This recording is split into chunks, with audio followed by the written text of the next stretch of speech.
Hello everybody and welcome to my channel, Jo Ray Mi Fa Sol La Keto. I'm Jo Ray and I am doing a weekly vlog to show my progress, keep myself motivated and on track in a 75-day plan I started on January 4th. We are on week 6. Let's see how I did.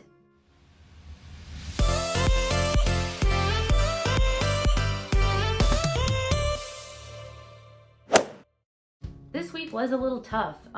Work has been super busy, and so a couple times this week I wasn't able to work out during the day, and I was able to get it done at night, but it's just so much harder to do when the kids are at home. But you know, it got done, and that's all that matters, right? For my diet, my plan is to stay keto, and I was able to do that. As I have mentioned before, I intermittent fast. I drink a bulletproof coffee and 2 meals every day. So I meal prep for 3 meals each week. My first meal this week was cracked chicken soup, and this one was really easy. You honestly just throw all the ingredients in a crock pot and let it cook for 6 to 8 hours. I'll put a link for the recipe below, and I did add some spinach and some frozen broccoli and cauliflower towards the end to add some veggies into it. I thought this one was good, but it was pretty rich, so maybe next time I'll probably split it out into smaller portions and then add some kind of like side salad or veggie after that. My second meal for the week was ribeye steaks with a side salad or roasted asparagus.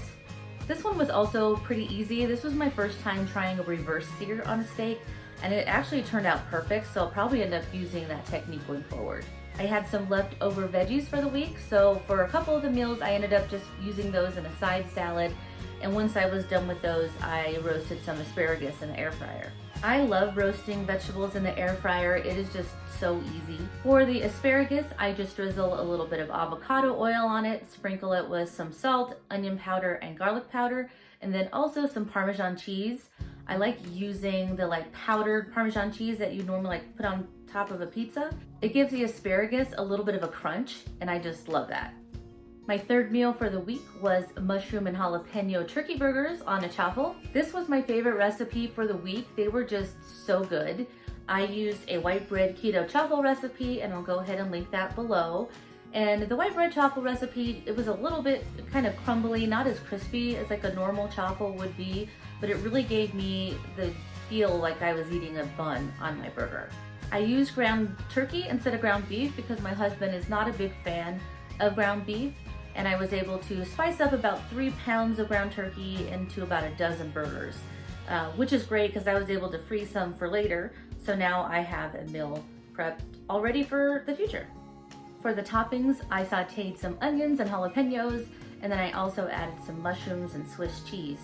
So this one was so good. I looked forward to eating it every time that I could have it. So it will definitely be going into my rotation, maybe in like 2 weeks. I also incorporated a couple keto chows into my meals for the week because, well, you know, I wanted a keto chow. They actually came in really handy. A couple of the days I had back-to-back calls for work, so I was able just to grab a keto chow and drink those on the calls. And then on Saturday, I had a hair appointment, and I was able to just grab one and take it with me because that hair appointment was right around lunchtime. When I calculate my macros for the week, I normally budget about 500 calories per meal, and then my bulletproof coffee is 175 calories. So this leaves me a couple extra 100 calories to play around with snacks or things like that, and then I can still stay under my allowance of 1,500 calories a day. In order to add a keto chow into my macros, I may have to cut out snacks that day, or maybe cut down on my meal, or cut out my bulletproof coffee. For example, on the turkey burger, I may only eat 1 chaffle, or even eliminate the chaffle as a whole and eat like the burger open face. But I was happy I was able to figure out how to incorporate a keto chow into my day because, well, you know, they're delicious. For exercise, my plan is to work out for 1 hour a day, and I was able to do that. I did have a couple late nights this week, but you know, I got it done. Now that it's freezing outside, I really can't take walks outside, so I've been cycling through different cardio YouTube videos. And I finally found a really fun dance video, but what I have found on some of those workouts is that my back will hurt after. I don't feel like I'm fully recovered from hurting my back last year, So I do find that walking is the best. I'm able to get my heart rate up and I'm able to, not hurt my back. So I have decided that I'm going to get a treadmill. But where to put it, that's a whole other issue. For water, my goal is to drink 80 ounces a day, and I did that. And for reading, my goal is to read 10 pages a day, and I was able to do that as well. I'm still reading Growth IQ, and I really like this book so far. And now for my weight. My current weight is 222.2 pounds.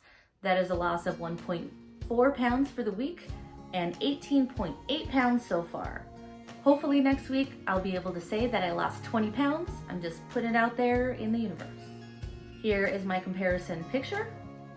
I never really know what to say when I show this. Awkward. Okay, that is all that I have for the week. It was a tough week, but I was glad I was able to get everything done and I'm still seeing results. Please like, comment, and subscribe, and don't forget to hit the little bell icon below so you can get a notification every time I post a new video. I'll see you next week. Bye.